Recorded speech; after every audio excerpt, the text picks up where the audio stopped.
Hey you guys, welcome to book review number, I think this is 19 or 20. I've really started to lose count.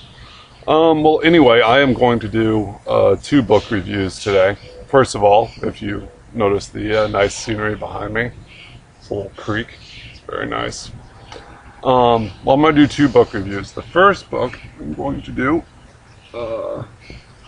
review of the second one, is famously, can't quite see it, but that says 7 Years in Tibet by Heinrich Harrer. Now, obviously this was made into a movie with Brad Pitt and became very famous, so a lot of people know about this book. As the title would suggest, it takes place in Tibet. The time period is basically 1939 to 19, I want to say 46-ish. Maybe a little bit later than that. I don't know. Well, clearly it was 7 years. Actually, I think it might have been 1943 to 1950, because that's right when the communists took over China, and was around the same time period that they were threatening Tibet, in which case Heinrich had to leave. But that's kind of how the book ends. To begin the book, Heinrich is a famous mountain climber. He's climbed the north face of Heinrich in Switzerland, has climbed a couple mountains in Tibet. This is really sort of at the heyday of mountain climbing.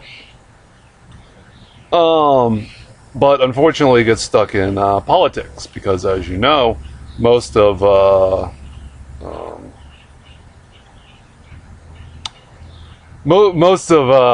Himalayas, specifically in India and Nepal, in the late 1930s, early 1940s, was controlled by Britain. So when he was there, war broke out between Germany, he's a German national, and Great Britain, which is known as World War II.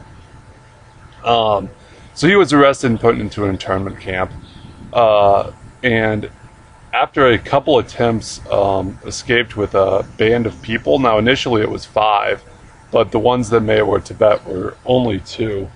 It was him and, oh, I'm not going to know the other person's name.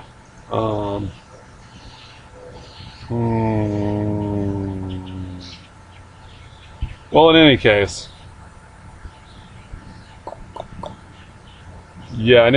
him and this other guy go to flee through, I believe they go through Nepal, up into Tibet, which, although nominally controlled by or within the sphere of influence of Britain at this time, is pretty much an independent nation that sets its own rules. And I guess that's one of the things about the book, is that the isolation of Tibet at the time period, and him being really one of the first, but one of the first last people to come into Tibet before it was taken over by the communists and just kind of wrecked. And it really is kind of sad what happened post-revolution. But anyway, the part about the book that I really enjoyed was the first part.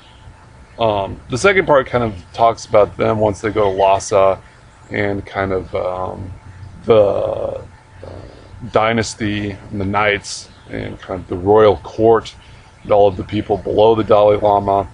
But the part that I really enjoyed was the escape. The escape was really quite harrowing. We're talking, 15,000-foot passes in frostbitten weather, where multiple pack animals died.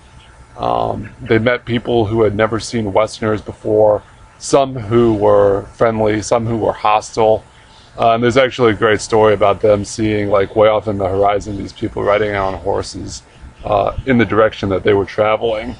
And when they saw them, they were just like, this is not working. And they turned straight around and just went right in the other direction to get away from these guys.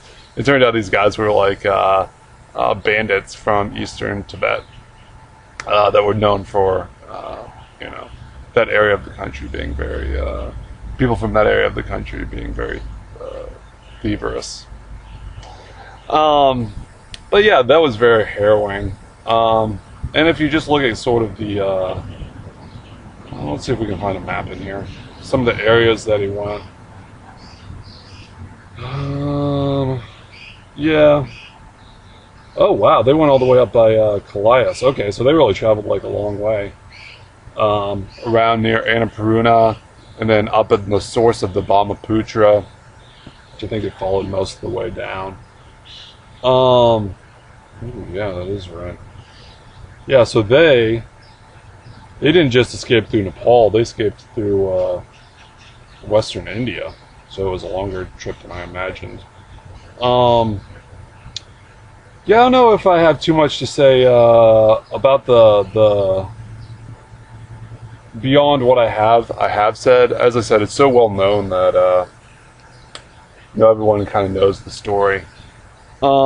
He did teach well, first he taught the Dalai Lama's brother as a tutor, and was so impressed they eventually taught the Dalai Lama. And I guess I can talk a little bit about that section now.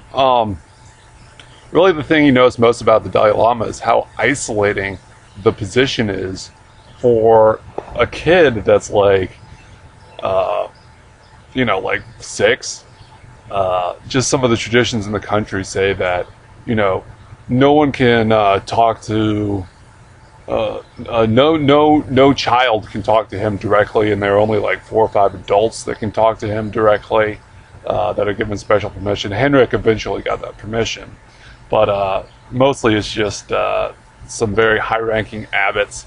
Now, can you imagine that if there was, well, not the Pope, but let's say the Pope was like 12 and only 5 high-ranking cardinals can talk to this guy? I mean, what an insane childhood. So I think the Dalai Lama really enjoyed talking to Heinrich just because he was not, I mean, he was certainly revered in the culture, but wasn't so monastic that everything was about ritual and tradition. Let's see, what else did I really like? Yeah, just the descriptions around Lhasa at the time were really good. You know, like the summer palace had not been destroyed yet, and all of the festivals that go on in the country that have either been stopped or bastardized in some way since then, or in their genuine form then. Yeah, and just kind of the slow regality of the upper crust class in Lhasa, which of course contrasted greatly with the people that he saw on his route to Lhasa, the you know, the herders and the people of the common people of Tibet, who often had, you know, like pack animals, mostly yaks, maybe like a tent to live in and the clothes on their back, and that was pretty much all of their possessions. Oh yeah, and he also said that a lot of them would wear like elaborate jewelry, and I guess this is just because it's something that's easily transportable. You know, you have something else of value, it's very hard to transport if you're a nomadic person, but jewelry is very important. Let me see. Well, let's see. What did I really like? Ooh, here's a couple pictures. I can show you these. This won't be the best, but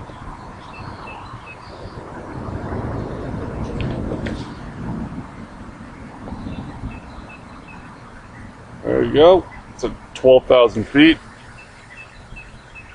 Forbidden City.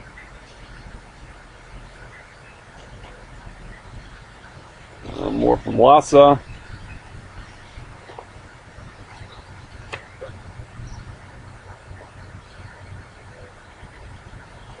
Dalai Lama's mother and sister. They look like they're from the movie The Matrix. It's pretty nuts. Let me see. There's more of the Dalai Lama right there. Let's see where we at. Nope, that's his sister. That's the Dalai Lama. They're playing soccer? Oh no. Yeah, this one's a little funny story. He, even though it's freezing in Tibet and all the lakes freeze over in the winter, they never had the concept of skating. So he actually made some homemade skates with like knives and stuff, and introduced the concept of ice skating to the frozen wastelands of Tibet, which I thought was pretty funny. Oh yeah. There's the flight through the gorge. Yeah. Well, anyway, it kind of ends on a sad note with, well, first of all, the war had ended, so the reason for him staying out of Tibet had kind of, or staying in Tibet had kind of come to a close outside of his own personal interest in the country and just kind of the roots that he had set down there. But he eventually did want to get back. I think he actually had a wife back in Germany who survived the war and thought he was dead. So he, until he, I think very late in his time in Tibet, got a postcard or mail out to her. So he wanted to get back to take care of that. I think they eventually divorced, maybe. But so his motivation for politically staying in Tibet was over. And also politically, the communists were coming to power during the end of his time in Tibet. So he obviously didn't want to be involved in a war zone. You know, it was just, I mean, I don't want to go on a diatribe about what happened in the invasion of China of Tibet, but obviously he didn't want to be, you know, in the country during that time period. So he fled, and then, you know, like about 10 years later, the Dalai Lama fled secretly out of Tibet. So kind of draws a conclusion to the story. And anyway, highly recommended. You guys all know this. Like, see, it says, now a major motion picture starring Brad Pitt. So 7 years in Tibet. Check it out, you guys. It's a great book. Read it. Whatever. All right. That's 1 and 2. I'll bring the second one in just a second.